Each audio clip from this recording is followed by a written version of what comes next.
Hello, everyone. I'm Raina Fernandez, one of the steering committee members for Indian Women in Power, a recruitment solutions business owner, mom, a dedicated wife. Common to many Indian women in our community, I wear many hats. We're honored to have today with us the driving force and founder of IWE, Melissa Monteiro. Melissa Monteiro is the CEO of the Community Migrant Resource Center located in Parramatta. Having a bachelor and master's degree in social work, Melissa has had over 27 years of experience within the community sector. Melissa joined the Community Migrant Resource Center in 2000 and has grown the Community Migrant Resource Center from a small community organization to a medium-sized resettlement service for migrants and refugees in the western and northern regions of Sydney. She's currently the chair of the Settlement Council of Australia, based in Canberra, the Multicultural New South Wales Regional Advisory Council, the Anti-Discrimination Board New South Wales, and more recently, Melissa was a primary investigator and partner with the Western Sydney University on the sexual and reproductive health of migrant and refugee women, funded by the Australian Research Council. Melissa initiated the annual Inspiring Change Women's Conference, held for the last 7 years. Hundreds of women from the Western Sydney attend this conference each year. Melissa has mentored numerous women and organizations over the years. Melissa, it's an honor to have you here with us today at the Meet the Speakers series. We're excited to hear more about your vision for IWE as an organization. And if you could share with our listeners and audience today, the aim of IWE, the vision, mission, and purpose for 2021. Thank you, Rena. Thank you so much, Rena. I'm indeed delighted to be part of this conversation and to introduce myself to all of the Indian women across Australia. It is an honor and a privilege to work continually with women. And today I want to just connect with you and to explain the why. Very often you've heard and you've seen Indian Women in Power post, Indian Women in Power videos, but many of you are asking us, why do you do what you do? And why has this organization been set up? Now, Indian Women in Power was originally set up to ensure that women from the Indian diaspora living in Australia are safe, that we enjoy full, healthy relationships and have every opportunity to succeed in Australia. The aim is to build the capacity of women and to foster the well-being of women using effective community-based information and support. Rena, can I say to you and to everyone who is watching that in the last year, especially during COVID, women in Australia faced another pandemic of its own. We have found an increase and a spike in family relationship breakdown. We have found abuse happening in relationships in general, not just in the Indian community. But can I say that this group was set up so that we could ensure that women from the Indian diaspora living in Australia are safe. They know where to go to seek help.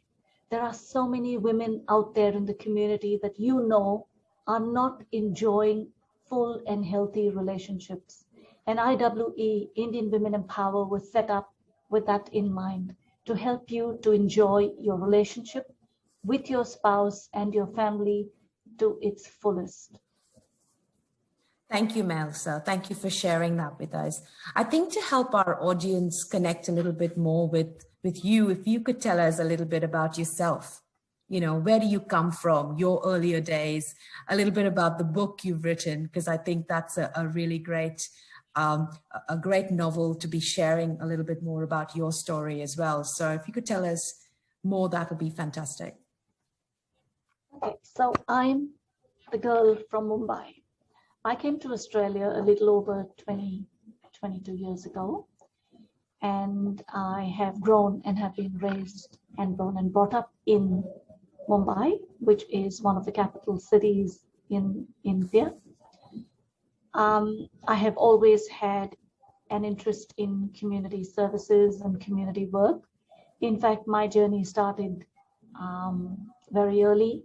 I started questioning and wanting to be of service to people at the age of 12. Very early in my life, after school, I would go and volunteer at the local missionaries of charity and just go to help and feed the dying and the destitute men and women that were part of that charity, which is Mother Teresa's charity. At the age of 12, I asked my father to help me to take on and to do bigger work.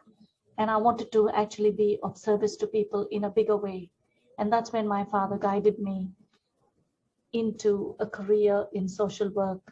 Sometimes I think that we as parents are our biggest influencers in our children. And that's really what happened with me. My father influenced me and created that environment for me to understand how best we can help people professionally.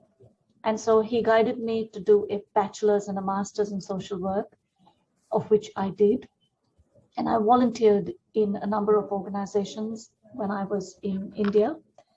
Whilst I did my bachelor's and my master's, I had wonderful exposure to various organizations at the time that actually created this desire in me to wanting to really solidify the work that I was wanting to do in a bigger way. So my journey started then, Rena, and of course I came to Australia with my family, with my spouse and my son at the time, who was a baby, who is now 23 years old, and I've got a daughter 17 years old who's doing a year 12. So Rena, as you can see, I've got very many years, nearly 3 decades now in community services. I have dedicated my life to helping people, and more importantly now, in this help that I have provided as an organization, we help, the Community Migrant Resource Center helps over 37,000 clients annually through the various programs that we operate here. But today, and today's interview is about Indian Women in Power and why this group was actually set up to assist Indian women, to help Indian women in particular to enjoy those full, healthy relationships, to have strong relationships in the family, to build them. And for those that are finding it difficult, to know where to go and seek help, because very often I'm finding that women are not able to go and seek help in time. And so this is who we are as Indian Women in Power. Now that's excellent, Mel. I think, you know, the aim of IWE has been brought to light in today's interview, but at the same time, just talking a little bit about you as the founder, so that, you know, I mean, from a mentoring perspective, the woman driving the foundation and the organization is so crucial. So we're grateful to have you here to share your personal story as well with us. I mean, you've mentioned very clearly that your father's been your inspiration. Has there been any other inspiration in your life? Yes, I have. Yes. In the family, I have had my grandfather, who was also from a social background and who was a very famous, well-known man in India. And he was a very humble man, but he taught me many of the life lessons that I have learned today. My mother is my inspiration as well, because she also has worked with the charity organization, a not-for-profit organization. Mm-hmm. And all of the influence that I've had in my life, Rena, has helped me to determine, with this group of Indian Women in Power, we are 16 women from various fields and various backgrounds and various professionals. Like you, for example, come from the Smart Talent Group and from a recruitment company, entrepreneur, and you want to give back to the community, and you join the group as well to want to help Indian women, and you are committed in your own way. You are a mom, you've got a young family, and each one of us are committed to wanting to bring about change within our own community with our other Indian women. We want to address domestic violence in the family, which is very hidden in many of the families that we're talking to. TV is hidden. Unemployment, many of our women are not employed to the capacity that they can find employment because they don't have the confidence, and they don't know who to reach and how to reach out and build their confidence and grow in that area. We want to provide pathways and services for Indian women, Rena, who need the services through mentoring, coaching, networking, vocational guidance, vocational training, and capacity building. We as a collective, a group of IWE, are committed to exactly these things. Rena, today I'd like to make a call to action. I'd like to talk and speak to all the Indian mums out there in Australia to make contact with us, to engage with us on the IWE website, to make contact with us through this video when you hear of this. If you or someone you know is in this situation, or if you want to find better employment pathways, or if you want to grow in your relationship with your family, with your spouse, or if you want to increase the workload that you've got as an Indian woman and grow in confidence, contact us today. Thanks, Mel. I think that's been, quite a message there to all the Indian women that listen to today's video. But at the same time, we've got a Facebook page, we're out there, but just being very clear about the support we can offer. You've made it very clear what we're all about, and you've also mentioned the skill set that we as a collective group have with the employment workshops, with skill building workshops, with support centers to help women that are going through depression, anxiety. There's so many cases we hear on a daily basis, and I think just having a support system to help our Indian women community is so crucial. So I think sharing that, and we'll make sure that we actually have the website on there, so that there's a link to that, so that you understand exactly what we do as a collective group. And Rena, can I just add there as well? The idea is to have a caring sisterhood. That is why we are reaching out, Rena, to everybody. And at all of the times that we've got together, the caring sisterhood is something we are promoting. So if you know, or if you are in that situation, reach out to people. There are organizations around here in Western Sydney and in other areas in Sydney that we can put you in touch with. On a day-to-day basis, we are here to provide that support to you. You are not alone in this. Agree. Melissa, what has been your biggest challenges that you've had to overcome over the years? Look, I have been very fortunate to have been able to have the support base, like I write in my book, The Girl from Mumbai. Having touched down to Australia, I didn't find it hard to find a job.